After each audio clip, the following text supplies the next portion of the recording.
Joven empresario visionario, fundador de su escuela como empresa, competidor de kata con armas, formador de grandes talentos, portador de un legado familiar. Mixcoatl Díaz, un gran amigo, su maestro. China, un sueño cumplido. Rodeado de grandes amigos. Competidor de Poi Fighting.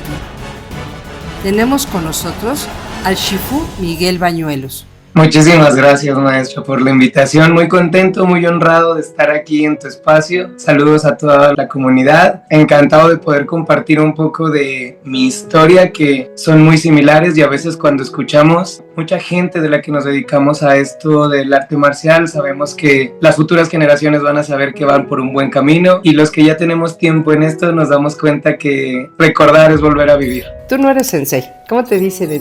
Shifu significa maestro en el arte marcial chino. Kung Fu hay muchos estilos, igual que en karate. El que yo practico actualmente se llama Shaolin. Origina como una parte de la cultura y la religión. Y esa denominación de Shifu es maestro, pero con lazos paternales. ¿Quién fue tu maestro? Mi primer maestro que tuve aquí en México se llama José Santos Rodríguez. Él es originario de Fresnillo, Zacatecas. La primera persona que me empieza a instruir en el arte marcial. Oye, pero ¿cómo llegas a su escuela? Porque tenías 12 añitos. Recuerdo muy bien que mi hermana empezó en el arte marcial, ya tenía unos meses entrenando, y yo jugaba fútbol en ese entonces. Cuando vi que mi hermana en el arte marcial estaba logrando ir a torneos a otras ciudades, pues entendí que tenía que a lo mejor entrar al arte marcial para cumplir uno de mis placeres, que es viajar y poder con el Kung Fu viajar y conocer más estados, más ciudades, más gente. ¿Por qué Kung Fu y no karate o taekwondo? Fíjate que aquí en Zacatecas las escuelas de Kung Fu eran muchas.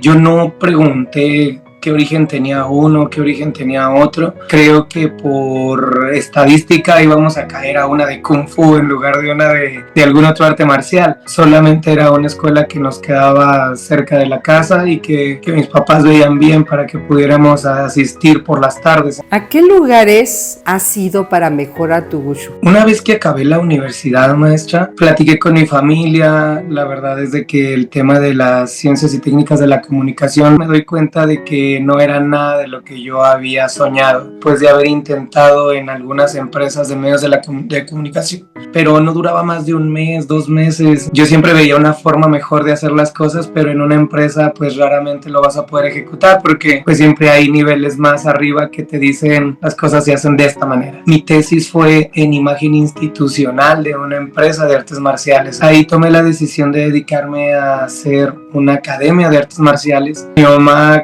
siempre nos apoya en todas las loqueras que se nos ocurren, y me dijo, ok, si te vas a dedicar a esto, ¿dónde puedes aprender de la mejor manera para poder ser de los mejores en lo que vas a hacer? El Kung Fu se originó en China. Yo tenía un amigo que había ido a un curso de verano allá, llegó y en una plática de café, en una servilleta, me dijo cómo podía ir a China. Recordemos que China era un país muy cerrado en el tema comunista, entonces el conocer dónde se originó el Kung Fu, el poder vivir, el poder tener una connotación cultural de lo que hacía, ya no deportivamente, sino en la esencia, me hizo mejorar para regresar a mi país, tropicalizarlo, adaptarlo en específico a Zacatecas, y después de ahí crecer la marca franquicia. Y se logró, ¿verdad? Porque ya tu marca, cuando la vemos, ya sabemos de quién es. Sí, afortunadamente ahorita tenemos 3 sucursales, una en Ciudad de México, que era un gran reto enfrentarme al mercado de Ciudad de México en el arte marcial en específico, probar nuestros manuales de servicio, de didáctica del arte marcial en un mercado tan difícil como la Ciudad de México.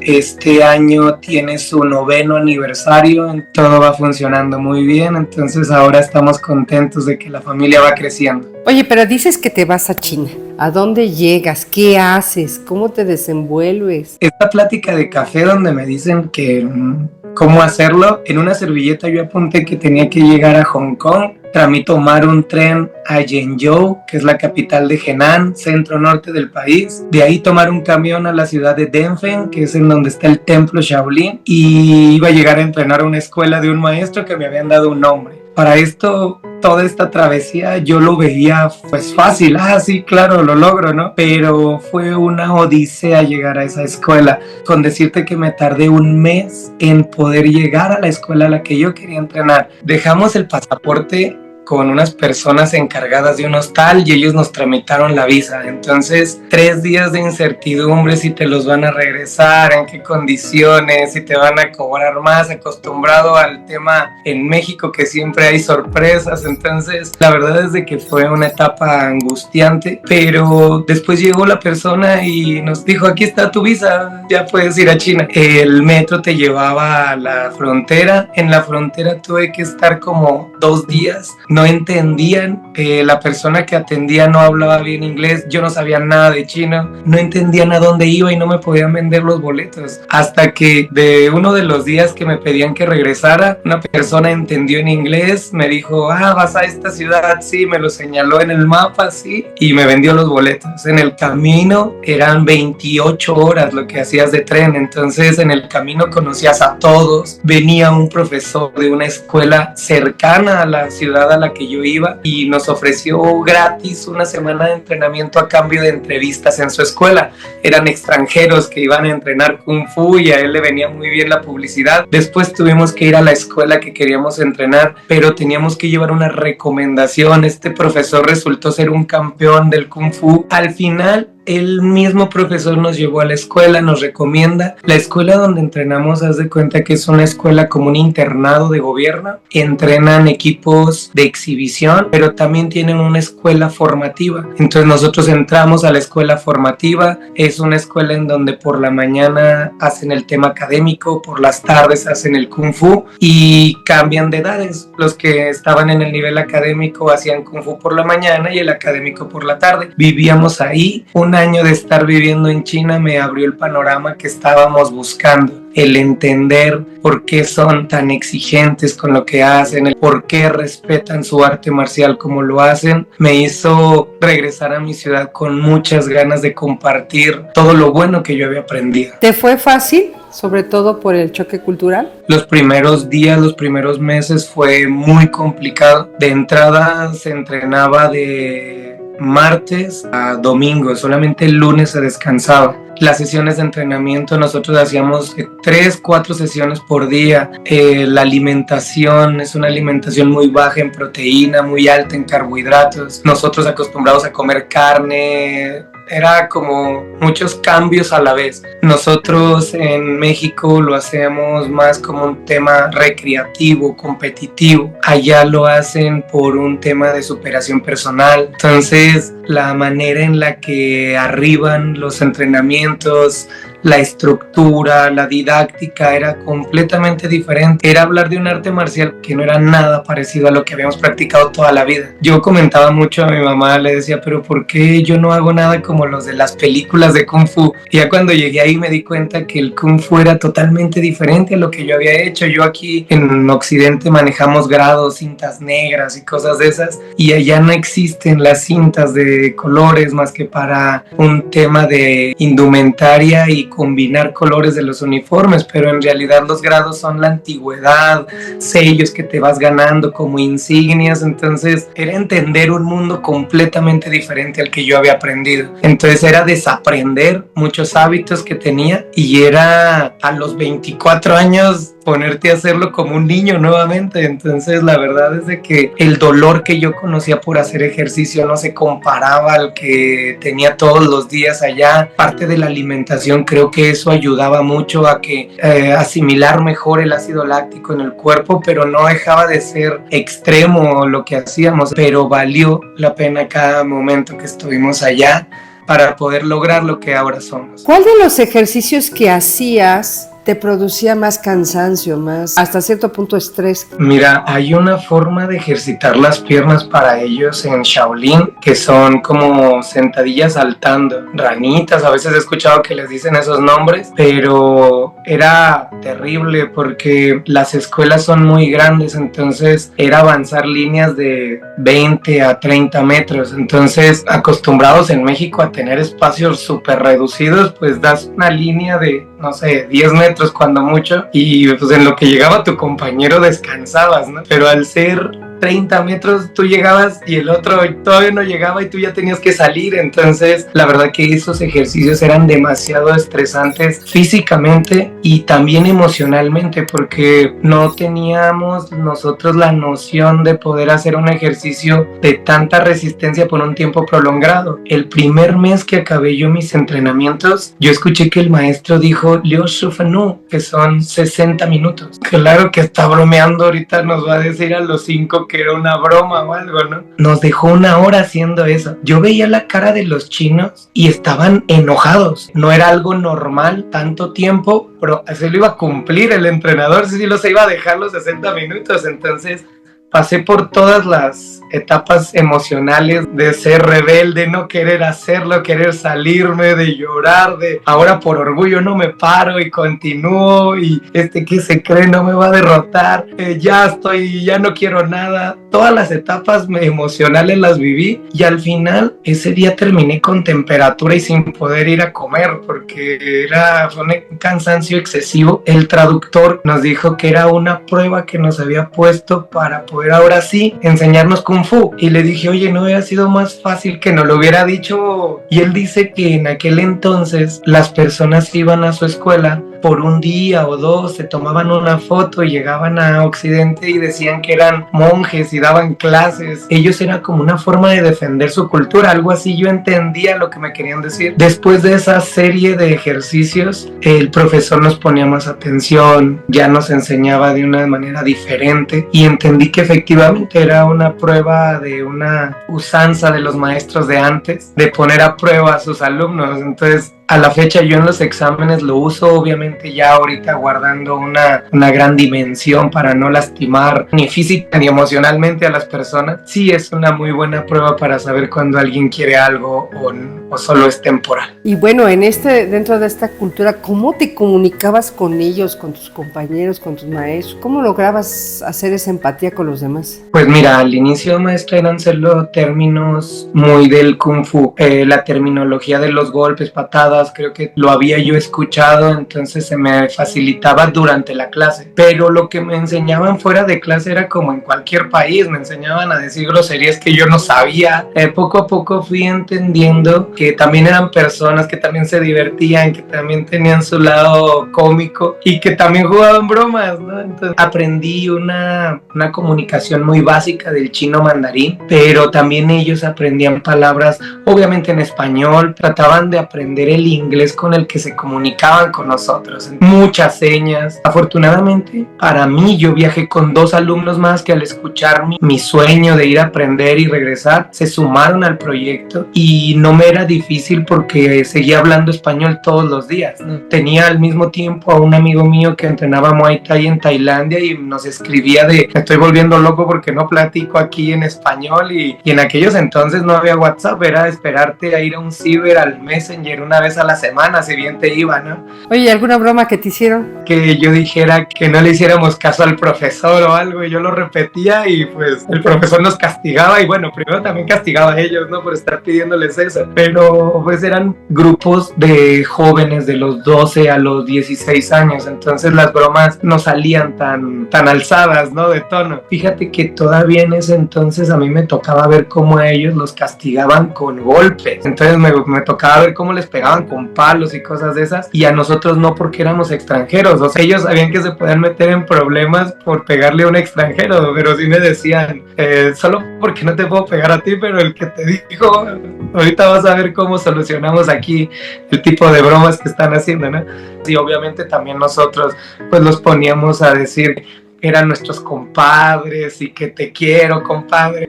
Pues bueno, también era una forma de llevar un día muy cansado física y mentalmente, con pequeñas bromas que solucionaban los momentos. Oye, ¿había mujeres? En ese momento, maestra, solamente había 2 mujeres entrenando, y eran mujeres que duraban como temporadas, como de 1 mes, 2 meses, 3 meses. me decían que era solamente como para empezar un tema de la inclusión, de lo que vemos actualmente. En esa escuela en específico no había mujeres, solamente eran como de visitas, como capacitaciones intensas, y se regresaban a sus ciudades. Pero en China, cerca de esa ciudad, había un templo de mujeres que también practicaban el budismo. Ahora sí que como aquí en México, ¿no? De padres y monjas. Entonces, y que también había escuelas, pero para mujeres, no había esto mixto como lo conocemos actualmente. Y se veía ahí en los entrenamientos, lo que vemos en YouTube, que están los niños que los dejan mucho tiempo en ciertas posiciones, elasticidad y todo esto. Idéntico, que decimos, no puede ser que los dejen así colgados o en posición de arco, con las piernas aquí. Así exactamente era la didáctica, tienes que lograr esto y lo tienes que lograr ya. Cuando ellos ejecutaban una patada, cualquier ejercicio que hacían mal, llegaban y les daban un varazo con estas varas de bambú que son flexibles y no se rompen. Bueno, les pegaban. Y entonces cuando yo venía para México y en uno de mis viajes he tenido ya más de 5 campamentos de verano para regresar, y yo les decía, oye, pues me gustaría que me mandaran un entrenador, y las primeras preguntas que me decían era, oye, pero yo puedo pegarles allá para que aprendan, ¿verdad? Les decía, no, ¿cómo crees que vas a llegar a pegarles? Y ellos me veían con una cara de, ¿y cómo aprenden? Pues hablándoles, explicándoles, con amor,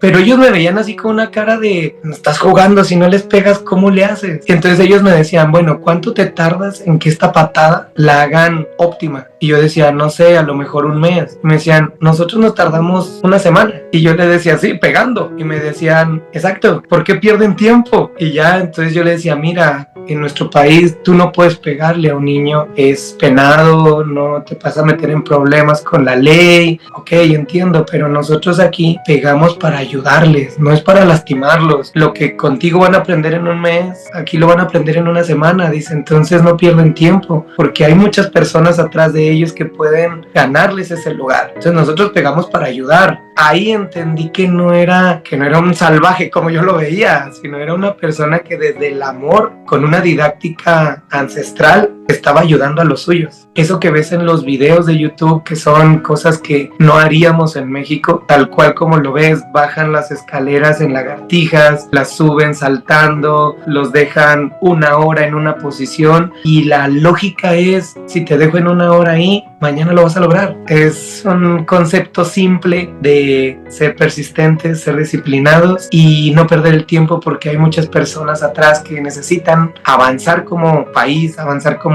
comunidad, pues ayudar a los suyos a ser una mejor persona en el menor tiempo para que ayuden a sus familias. La verdad es de que es complicado entenderlo cuando te lo dicen, pero cuando estás ahí entiendes muchas de las cosas que a veces por video no puedes entender. Tratamos de compartírselo a la gente para que lo entienda. Claro, este año pues te has de haber llenado de muchas enseñanzas. ¿Cómo las aplicaste cuando llegaste aquí a tu escuela? Pues llegué y traté de hacer todo lo que hacía en China, ¿no? Levantarme a las 4:30 de la mañana, entrenar, dormir, comer, dormir y repetir, ¿no? Yo venía viviendo el sueño, que era ser un entrenador de artes marciales. Eran todas las canicas sobre lo que buscaba. Pues yo llegué a ser chino en México. Nadie se levantaba a entrenar a las 5 de la mañana. Mi rigidez en las clases de te tiene que salir, y obviamente no les pegaba, pero hacerles entender si no te sale va a haber una consecuencia inmediata, que es más ejercicio, o en broma, te va a hacer un barazo, ¿no? Pero una persona que me veía de lejos yo acercaba mi mano con una vara, pues claro que no era nada agradable, ¿no? Que no podía ser tal cual lo que yo había aprendido, y ahí era donde estaba mi gran reto, el saber cómo lo iba a tropicalizar, cómo iba a verbalizar lo que yo había vivido, cómo iba a adaptar los programas a una persona que no lo hacía por religión, que solo lo hacía por recreación.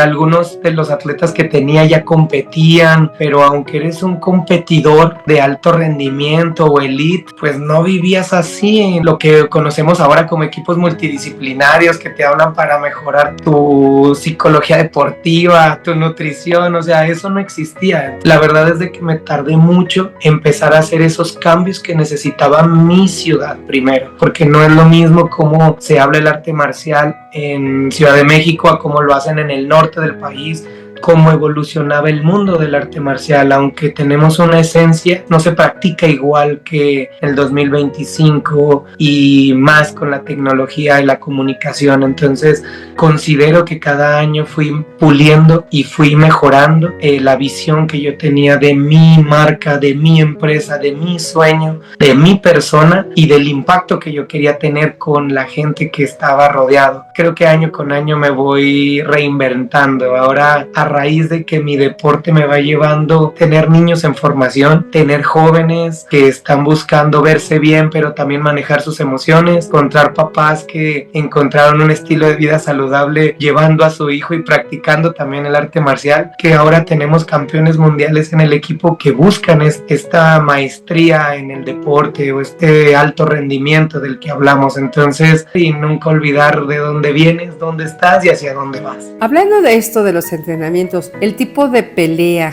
que tuviste que modificar si querías entrar en esta línea del Poi Fighting, ¿no? Tanto su reglamento es totalmente diferente, ¿no? Sí, es correcto. En el Kung Fu se practica el arte marcial en dos vertientes como todos. Formas, en Kung Fu se llama Tao Lu y la pelea se llama Sanda, pero el Sanda es una pelea de contacto completo. Cuando yo llegué a China, yo decía, yo peleo y hago formas. Y ellos me decían, no, el que pelea no hace formas y el que hace formas no pelea. Y yo decía, claro que sí, en México sí lo hacemos, ¿no? La fisionomía de una persona de formas era la que yo tenía. Y la fisionomía de un peleador de Sanda era un peleador de MMA, era una complexión de músculos amplios que protegen sus articulaciones y que están hechos para lastimar al oponente. Entonces ahí entendí que lo que a mí me habían enseñado en México de pelea era pelea por puntos. Claro, en aquel entonces se llamaba sistema de banderas, era rojo, era blanco, se peleaba 3 puntos, las patadas valían 2, bla bla, que era una adaptación deportiva, no era el Sanda que yo debí de haber aprendido en Kung Fu. Llegué a China y entendí que yo no soy un peleador como lo veo ahora con ellos, yo soy un peleador de puntos. Ya había ido a conocer el sistema que manejaban en Ciudad de México, yo conocí a la maestra Adriana Corral, al sensei Juan Carlos Corona con Guamay en aquel entonces, y yo peleaba puntos en el sistema de Kung Fu que a mí me enseñaron. Una vez un profesor llegó y él, si quieres crecer tu pelea, ve a Ciudad de México, allá están los mejores peleadores. Para mí los mejores peleadores estaban en Sinaloa, que era la sede de la organización donde yo peleaba. Me pasaron la información de la Copa Ken y escribí con la maestra y me dijo, claro, bienvenido, ven a pelear aquí. Yo llegué y yo pensé que iba a ganar como siempre en mi organización, yo siempre ganaba. No había como tantos pesos, nada más eran livianos y pesados. Entonces yo siempre ganaba livianos, el que ganaba pesados nos ponían a pelear para el gran campeón. A veces me ganaba el grande, a veces ganaba yo. Llegué a Ciudad de México a la Copa Ken y perdía la primer pelea 5-0, y eso porque en ese entonces los eran a 5 puntos y no me hubieran parado la pelea como ahora 10-0, ¿no? Entonces me di cuenta que pelea que yo tenía era una pelea adaptada a mi organización, pero que el point fighting era, o el sport karate, que es pues muy diferente. Entonces yo llegué a esa Copa Ken, peleé con Oscar del equipo Legend de Tony Homsani y me acuerdo que según yo le iba a ganar súper fácil y Oscar era un gran peleador. No me mató porque yo era muy habilidoso, pero me llevaba una cabeza de distancias. Yo era un peleador muy rápido, pero técnicamente no tenía nada que hacer en esos torneos. Me regreso a mi ciudad, el otro peleador que siempre ganaba pesados se llamaba Eduardo Ríos. Él dijo, yo voy a seguir peleando en nuestra organización, yo no quiero regresar allá. Y yo dije, no, tengo que regresar aquí. Yo regresé a un torneo de la Barrera Brothers, era un torneo que venía un equipo de Estados Unidos que se llamaba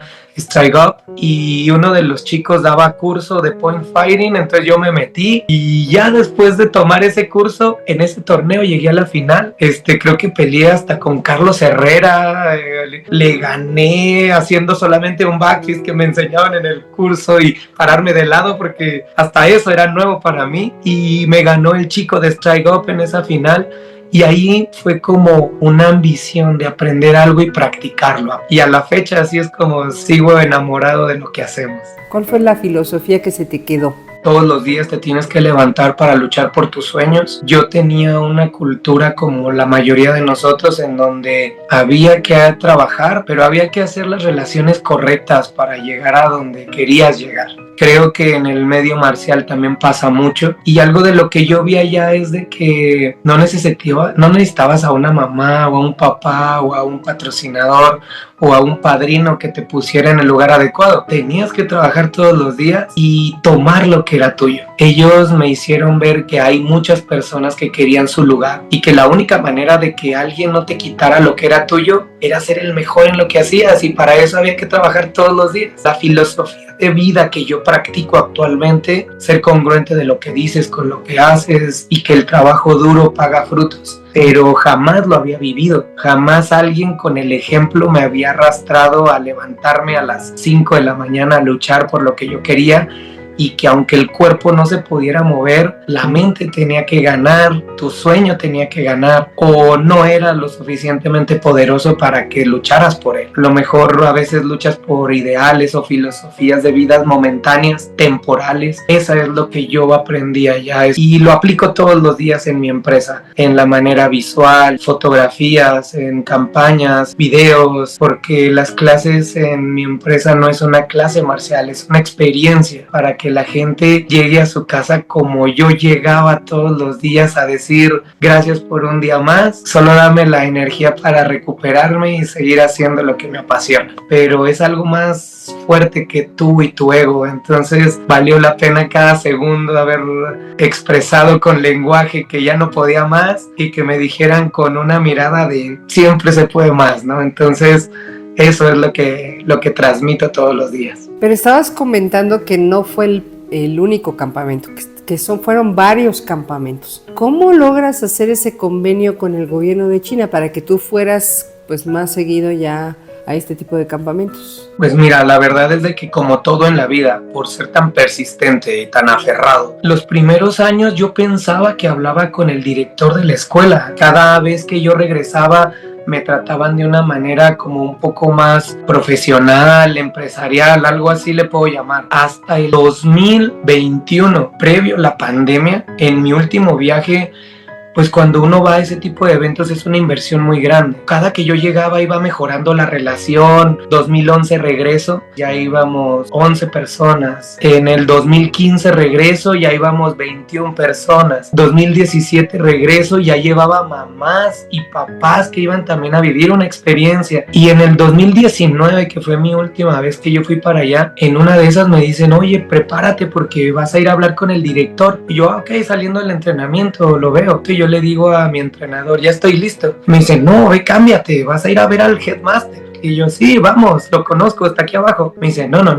al headmaster. Y yo, ok, no es el que está en esta oficina. Me dice, no, él es el director de la primaria. El complejo en donde tú estás, hotel, teatro, primaria, el director de todo eso es el que te va a ver. Y yo, ve, cámbiate. Pero imagínate, maestra, desde el 2007 al 2019, yo viví pensando que estaba hablando con la misma persona. Y ahora que llegué ahí, oye, esta persona te va a invitar té o una bebida, no sé si qué va a hacer. Yo sé, todos ahí saben que yo no tomaba cerveza, alcohol, pero no era algo que a mí me gustara hacer. Entonces a veces los maestros me invitaban una cerveza como para tema de relación y yo siempre les decía, no, gracias. Allá fuman por tema social y yo una de las palabras que primero aprendí es el wo puchu yuan. Yo no fumo. Y entonces me decían, sabes decirlo, pero toma. Y yo, no, es en serio, no lo hago. Y para no hacerte largo este tema, me dijeron que yo siempre tenía que aceptar lo que me diera de beber y que siempre tenía que estar esperando a que él me indicara qué seguía, que esa era la forma de hacer relaciones empresariales. Él era el que invitaba, yo me tenía que sentar a su lado derecho, él siempre siempre me iba a marcar en qué momento podía hablar. Entonces voy a acatar todo lo que me dices, ¿no? Me dijeron que al día siguiente, después de una plática de 1 hora, y me preguntó, oye, ¿por qué te conocen todos? El entrenador te conoce, el que hace el aseo te conoce, el de la cocina te conoce, el del hotel te conoce, y yo no sabía más que el famoso Miguel de México. Entonces, ¿por qué nunca habías venido aquí? Entonces yo le expliqué que yo pensaba que yo hablaba con el director y yo siempre hacía esos trámites con el director. Él hacía gestos faciales de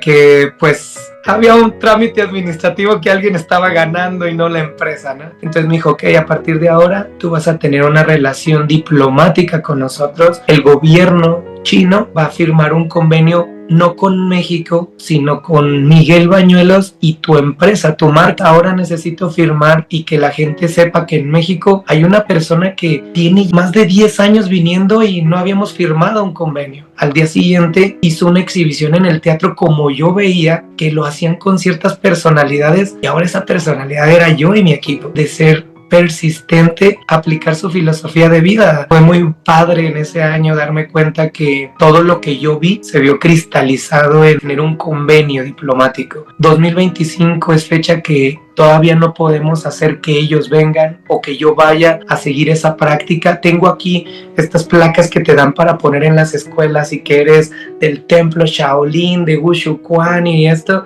Siempre les he dicho, aquí esta escuela nunca va a dejar de ser MD. Puedo ser un portavoz de la cultura y lo hago todos los días. Respeto tanto lo que tú haces que jamás vas a ver esa marca aquí, a menos que sea algo en beneficio de tu cultura conmigo. Actualmente ya ese convenio hace que cuando llego ya me ponen a un traductor. Pues la verdad es de que al inicio hubiera sido un sueño, ¿no? Haber podido solucionar tantos problemas por la comunicación, veces que estás súper adolorido y que tenías lesiones y que no podías ir al doctor o que te llevaran porque ni siquiera sabías dónde era. Entonces ya un traductor que puede estar contigo 24 horas del día ayudándote a solucionar los problemas que tienes con tu equipo. Al inicio nosotros comprábamos trenes, vuelos, con lo que implica la falta del idioma y todo eso. A veces teníamos que pagar penalizaciones que no sabíamos. Ahora nos ayudan a solucionar todos esos temas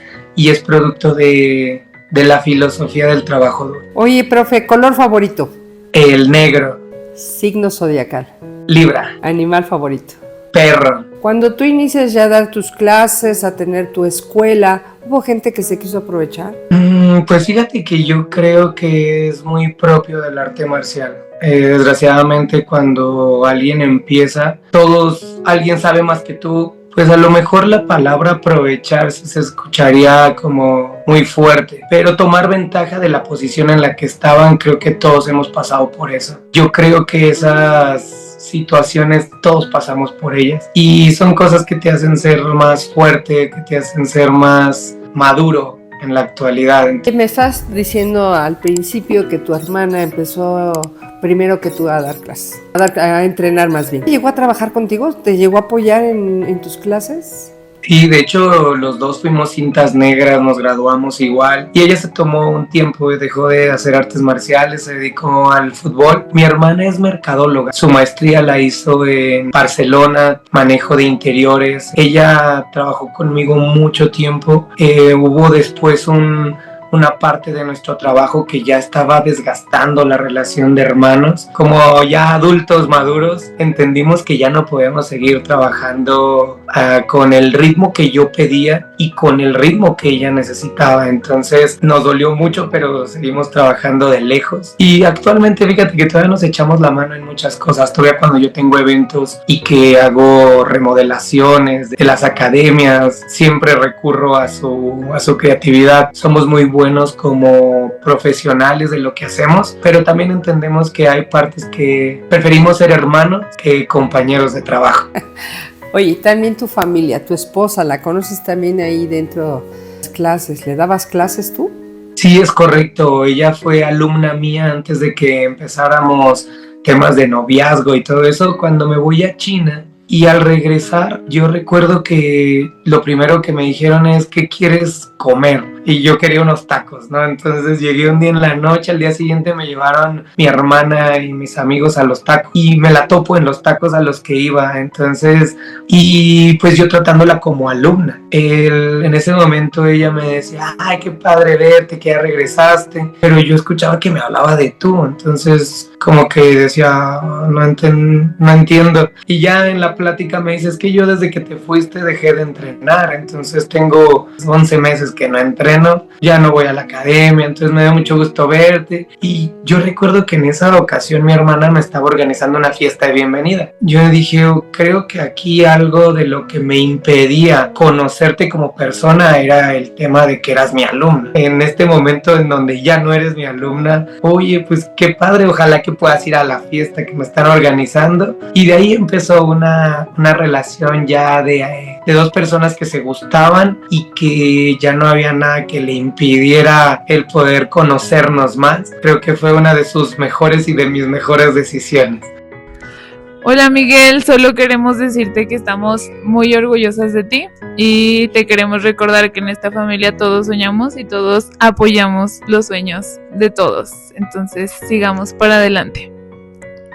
Pero también tus pequeñitos practican, ¿verdad? Mis dos hijas, yo les platico que todos nacemos en una familia en donde tomamos un rol. Yo siempre les pongo el ejemplo que vamos en el semáforo y hay niños trabajando. Entonces yo les digo, miren niñas, ellos nacieron en una familia en donde ellos tienen que trabajar. Quiero que les quede claro que ustedes nacieron en una familia que nos dedicamos a esto. El arte marcial, la prestación de servicios como formación integral de una persona fue lo que nos formó a su mamá y a mí. El tema competencia es algo que ustedes van a decidir en un futuro. Eso depende si tú lo quieres o no. Entrenar no es opcional en esta familia. Una tiene 6 años, va a cumplir 7, está en una etapa recreativa. Ella compite desde los 3 años, le gusta. Y solo quería decirte que te quiero mucho. La grande tiene 9 años, ella es campeona mundial Waco, lo hizo de manera formativa, la vida le dio una recompensa a su trabajo duro a una temprana edad. Nuestro reto es guiarla para que sepa que es una muy buena historia, pero no es la única historia que va a escribir. Hola papá, solo quería decirte que eres el mejor papá del mundo, me enseñas a ser una mejor persona y todos los días tú haces lo que me alegra el día. Comentabas en algún momento, tu escuela está en tu casa. ¿Qué ha sido ese plus que ha dado el tener tu escuela en tu casa? Mira, esto surgió cuando yo vivía en China, en este internado. Yo veía que mi clase era a las 5 de la mañana, poblado cercano está a 1 hora, 40 minutos. Entonces alrededor del templo Shaolin no hay viviendas, es solamente escuelas de Kung Fu. Entonces yo decía, bueno, ¿a qué hora se levanta el profesor para venir a darme la clase de las 5 de la mañana, no? Y con el tiempo fui viendo que salían juntos los alumnos y los profesores. Yo solo veía que a toda madre, pues él vive en su escuela, ¿no? O sea, se levanta, da clases y se acaba el día y se duerme. El patrón le paga su lugar de vida a él y a su familia. Eso era lo que yo veía. Para esto, cuando yo me iba a ir a estudiar mi carrera, mi mamá me dice, oye, pues lo que voy a estar gastando, porque yo me iba a ir a vivir a Aguascalientes. Oye, pues tengo que pagar un cuarto, una casa para que vivas, tengo que pagar universidad, traslados, va a ser una inversión fuerte. Me dice, tienes 18 años, yo te veo todavía como mi bebé, no sé si estés preparado para vivir fuera, hacerte comer, cosas de esas, ¿no? ¿Por qué no te quedas? Y ya cuando vayas a la maestría ya te vas a donde ya estás más maduro, ya vas a otro lugar. Y yo en ese entonces lo único que quería era irme de mi casa, como algunos de mis amigos, ¿no? Yo no quería una carrera que estuviera en Zacatecas, yo quería una que no estuviera para irme. Se alinean los astros, llega a la Universidad Autónoma de Durango y ofrece esa carrera en Zacatecas. Entonces mi mamá me dice, ¿y si en lugar de gastar todo eso te quedas y cuando salgas te doy un auto? Y yo, no manches, pues 18 años te hablan de un auto, claro, me quedo, o sea, me compraste. Y cuando yo empecé a dar clases, mi mamá 1 año, 2 años antes de que me graduara me dijo, oye, ve diciéndome el auto para saber de qué me voy a preparar. Entonces yo le dije, no quiero un auto, quiero una escuela. Mi papá era el empresario y mi mamá era la del sueldo seguro. Cuando le digo eso, mi mamá me dice, oye, pues vamos buscando la forma de ver un lugar en donde tú puedas hacer un negocio. Mi mamá todos los días caminaba en el parque que se llama Arroyo de la Plata, aquí en la zona conurbada de Zacatecas. Se volvió una zona muy comercial y ella ve un terreno que venden y me dice, oye, pues yo tengo un ahorro y puedo pedir un préstamo.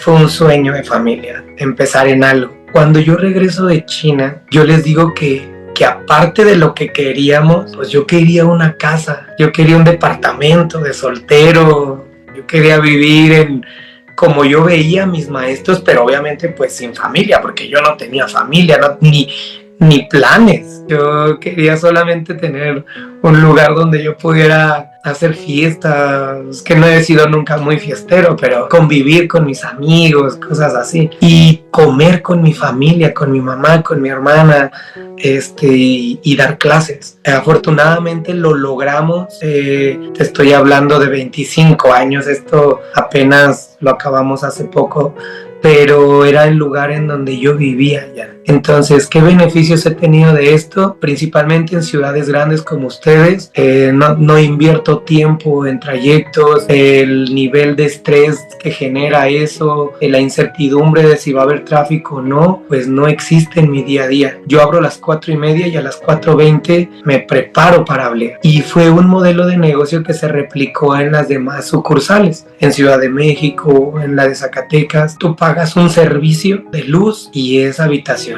y es comercial. Tú pagas un internet y no como la mayoría de los empresarios, que es el local y la casa y luego ya gastos fijos y luego recuperar un poco de ganancia, ¿no? La frase de mi casa es tu casa es literal. La gente que convive con mis hijas convive en una parte de su casa. Yo podría estar en otro lugar viviendo, tendría que hacerle como gran parte de las familias en México, que es o me separo de mi pareja para que uno haga las labores de hogar y pierda su parte profesional, o le pago a una persona que va a criar más a mis hijos que yo mismo. Y eso, la verdad es de que no tiene precio. Tener esa bendición de poder decir, haz tu tarea y cualquier cosa estoy aquí, y a la par estar desarrollándote en lo que te apasiona, y no cambiaría por nada del mundo. ¿Café, té o chocolate? Café. ¿País favorito? China. ¿Moto o carro? Carro. ¿Qué reclamarías a Miguel Bañuelos? Le reclamaría que pasó mucho tiempo sin creer en él mismo y buscando a lo mejor aprobación de medios, de círculos sociales o de personas que en realidad jamás iban a librar una batalla real contigo. Estabas mencionando ahorita hace ratito que llegaste a venir aquí a los torneos, aquí a México. En un momento yo te llegué a ver muy, muy seguido. ¿Por qué dejaste de venir? Fíjate, maestra, que creo que aprendí lo que necesitaba aprender en el plano deportivo. Creo que aprendí lo que necesitaba aprender en el tema empresarial. Y creo que el medio marcial es un medio que te ayuda mucho, pero también es un medio que tiene una atmósfera muy estresante. Veo que personas de repente trabajan juntas, el otro torneo ya no, muchos alumnos están en una escuela, el otro torneo traen otro uniforme. Era algo que yo no quería para los míos. Cuando uno va a un restaurante con su familia, tratas de darle una atmósfera. Eso era lo que yo quería con mi equipo. Yo quería darle una atmósfera de competencia, de superación personal, pero no desde esta atmósfera tras bambalinas en la competencia, en donde había personas hablando mal de otras, tratando de ir a distraerte para que se te pasara la categoría, que llegaban y te decían que uno era súper bueno porque iba a pelear en tu categoría, pero también entendí que yo decidía cuántas veces me exponía a eso. Entonces, claro, al inicio tenía que hacerlo continuamente porque tenía que aprender, tenía que saber pararme de lado y hacer una patada de lado y un backfist y un arranque, como le dicen, una defensa. Pero una vez que ya lo sabes hacer, no era ganar, no era perder, no era demostrarle a nadie. Creo que eso lo aprendí con el tiempo, que solamente necesitaba ir a los eventos y a los lugares que me aportaban lo que yo estaba buscando en ese momento. Sigo yendo a competir a Ciudad de México, sigo teniendo grandes amigos, no del arte marcial, sino de la vida, y sigo teniendo muchos conocidos del arte marcial. Cada que voy me encanta recordar la esencia de lo que hacemos, tomarme esas fotos con las leyendas de antaño que ahora pues son personas como yo, como usted, que nos vimos en un torneo y que fuimos competencia y que nos topamos en áreas y que ahora nos topamos haciendo lo que nos gusta en otras áreas de la vida. Entonces ahora expongo a los míos solamente las veces y los días necesarios. Hola Miguel, si yo tuviera que poner de ejemplo a alguien que con carácter, disciplinado, un auténtico empresario del arte marcial, un artista marcial en toda la extensión de la palabra, serías tú, mi buen amigo Miguel Bañuelos. Te mando un fuerte abrazo y que sigan los éxitos. 3 artes marcialistas que te han impactado. Número 1, Bruce Lee. Creo que todos los que practicamos cualquier arte marcial, Bruce Lee es un referente. Operación Dragón creo que nos juntó y nos hizo ver que somos necesarios. Actualmente estoy leyendo uno de los libros que escribió su hija de Fluye como el agua y la filosofía de vida de Bruce Lee. Jet Li es el segundo. Jet Li es una persona real en China, estuvo en el templo Shaolin, vivió como viven los chinos y que de repente sus habilidades las llevó al cine, como el sueño de todos los chinos, venir desde abajo y llegar a romperla en el mundo, ¿no? Entonces la verdad es de que también es una historia muy inspiradora para los que practicamos Kung Fu. Una tercera leyenda que me haya impactado puede ser mi hermana. Cuando ella se animó a ir a una escuela de artes marciales, no era normal que las mujeres practicaran artes marciales, pero la verdad es de que ahora valoro mucho que se animó a intentar algo que en su época muy pocas mujeres intentaban. Me hicieron ver que cuando uno quiere algo, a veces la gente te va a decir que no es para ti y tú tienes que luchar y poner a la gente en su lugar y decirles que sí es para ti. 2 cosas que le admiras a tu esposa. Ella es ingeniera ambiental. Los ingenieros tienen una forma muy práctica de solucionar problemas. Me encanta la forma práctica con la que vive la vida. Primera cualidad que yo le admiro. Y la segunda, lo disciplinada con lo que vive su vida. Como artista marcial, es disciplinada como mamá, como pareja. Me encanta cómo cuida su cuerpo, cómo cuida su mente. Va muy de la mano con lo que yo practico todos los días. Me encanta eso. ¿Cuál ha sido tu mayor obstáculo como empresario? El no tener un referente en donde yo pueda echar mano y no cagarla como la cagamos los empresarios. He escuchado a muchas personas que hacen muy bien su trabajo, que los admiro mucho, pero no es el lugar en el que yo quiero estar. De ver empresarios en otras áreas que sí están en el punto en el que yo quiero estar, a lo mejor no total, pero a lo mejor administrativamente, en el tema de la visión, de la misión que perseguimos. Yo comparto muchas cosas con muchas personas de otros rubros, de otras áreas, y le digo, tú y yo tenemos la misma misión, tocar vidas. Tú lo haces desde la medicina y yo lo hago desde el arte marcial. Sé que cada uno tenemos un sueño diferente. Entonces ahorita muchos están muy clavados en el tema empresarial, deportivo, muchos en el tema competitivo, familiar, tema expansión, y agarro lo positivo de cada uno de ellos y trato de aprender a la distancia. A veces algunos de ellos son muy abiertos y puedo echarme un café, una llamada con alguien, pero tú más que nadie sabe que en nuestro rubro es demasiado difícil encontrar una persona que puedas abrirte y que sabes que te va a decir las cosas sinceramente sin buscar algo a cambio. Y no hablo de no cobrar una mentoría ni nada de eso, sino no decirte las cosas reales, porque al final de cuentas sabes que a los 8 días te va a hablar para decirte algo que va a tratar de buscar una ventaja de eso, y la verdad es de que es complicado, pero creo yo que ahora viene en una etapa de empresarios jóvenes que nos debemos de identificar con ello. Entonces ojalá que ese obstáculo que yo tuve, las futuras generaciones no lo tengan. Tú también organizas torneos. ¿Qué es lo que más te estresa de un torneo a la hora de organizarlo? Depender de proveedores que a veces no comparten la visión de lo que tú quieres hacer, de generar una experiencia para el competidor, para el papá, para el atleta. Entonces la verdad es de que creo que lo más estresante de organizar un evento es no tener el equipo necesario de gente que comparta tu visión. Una vez que lo tienes armado, creo que es una fiesta. Una vez que ya tienes a tu equipo de que saben cómo trabajas, que saben lo que tú buscas. Creo que cada quien es un experto en su área, hay que buscar gente que tiene ese talento y dejar que haga en el área que se desarrolle, que haga su magia, ¿no? Eso creo que es lo más estresante de hacer un evento. ¿Qué es lo que más te enoja? Lo que más me enoja cuando dices que vas a hacer algo y no lo haces. Eso es lo que más me enoja de organizar eventos. Hablo desde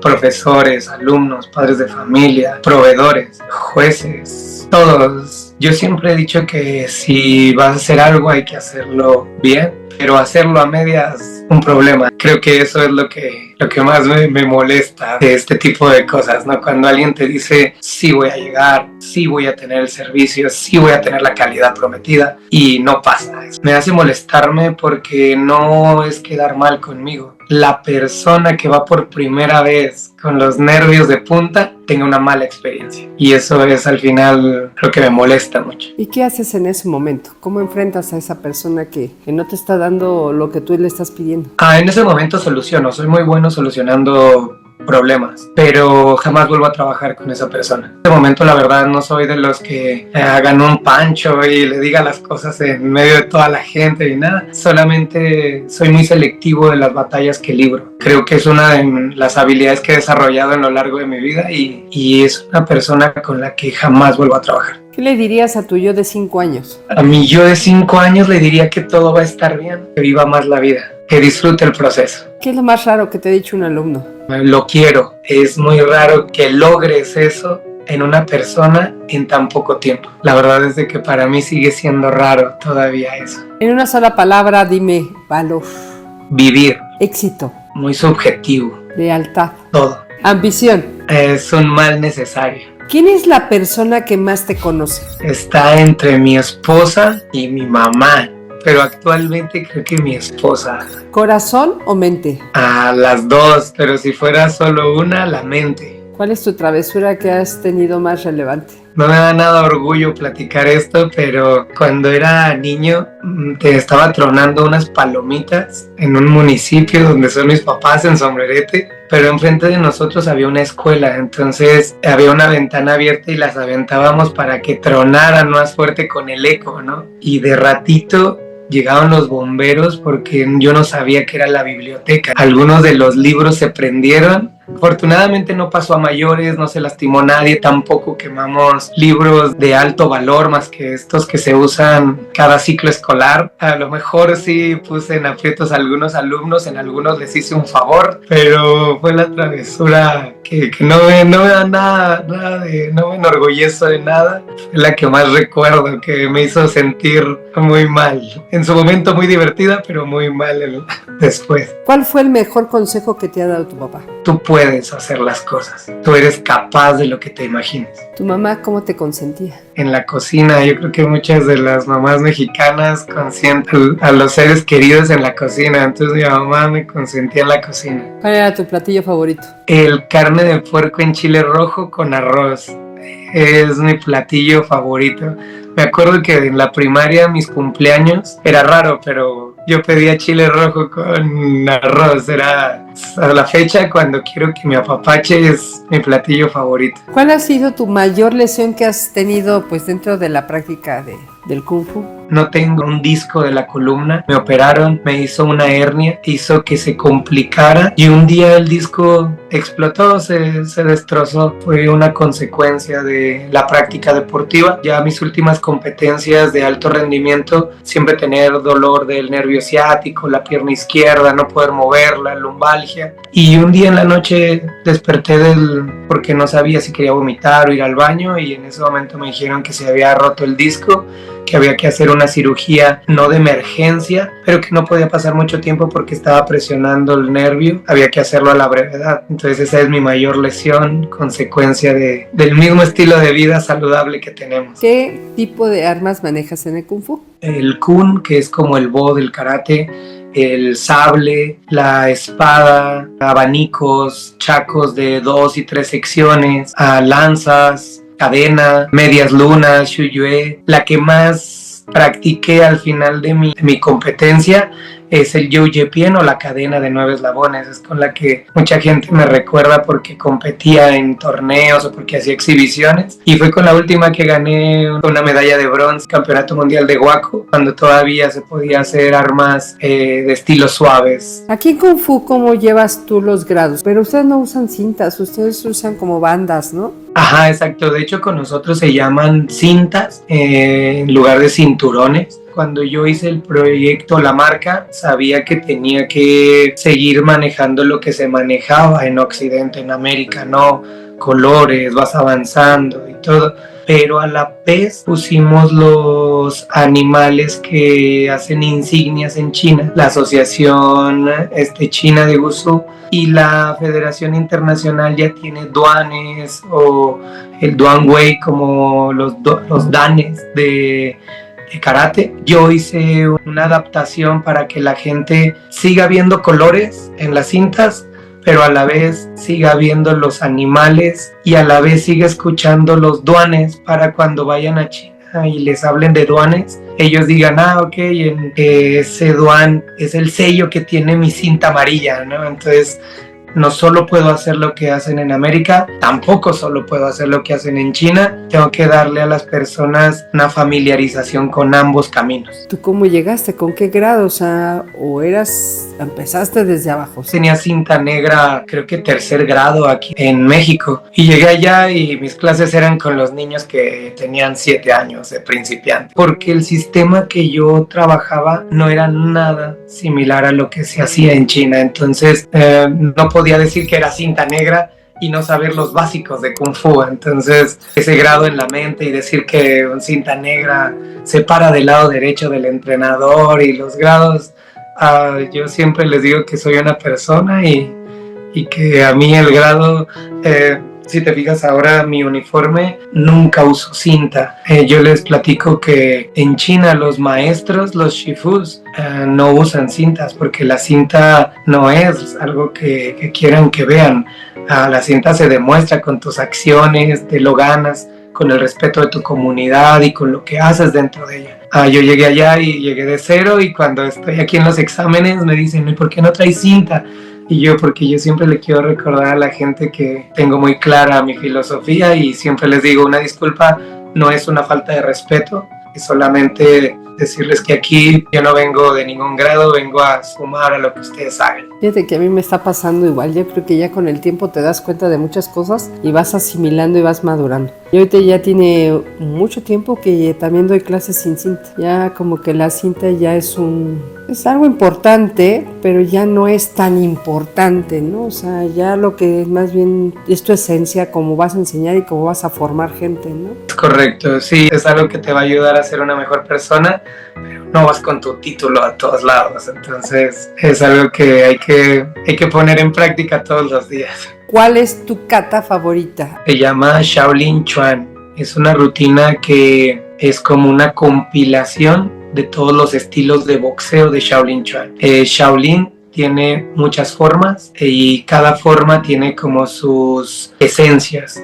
Y Shaolin Chuan es la rutina que conlleva toda la esencia de nuestro estilo, como un viaje por todo lo que aprendiste en tu vida. ¿Cómo surge tu escudo? O sea, ¿qué significa y cómo surge? Miscoat Díaz es un nombre de uno de mis compañeros que practicaba artes marciales cuando yo empecé a dar clases, y previo a un torneo íbamos a competir en febrero en Aguascalientes, y el 2 de febrero, el día de la Candelaria, se adelanta, me dice, oye, voy a darle un ride a un amigo y de ahí me voy a ir a Aguascalientes, nos vemos en el torneo. Desgraciadamente sufre un accidente automovilístico y muere. En ese momento, la empresa en la que yo trabajaba me pedía que yo pusiera un nickname para identificarlo. La empresa se llamaba Tigre Negro y el nickname era para identificar en dónde estaba ubicado el Kuwon o el dojo, como se llaman. Yo iba a poner García Salinas, que era la avenida en la que esté ubicado. Y cuando pasa lo de Miscoat Díaz, en ese momento les dije, paren todo, no se va a llamar García Salinas, se va a llamar Miscoat Alexander Díaz Santana, que era el nombre completo de mi compañero.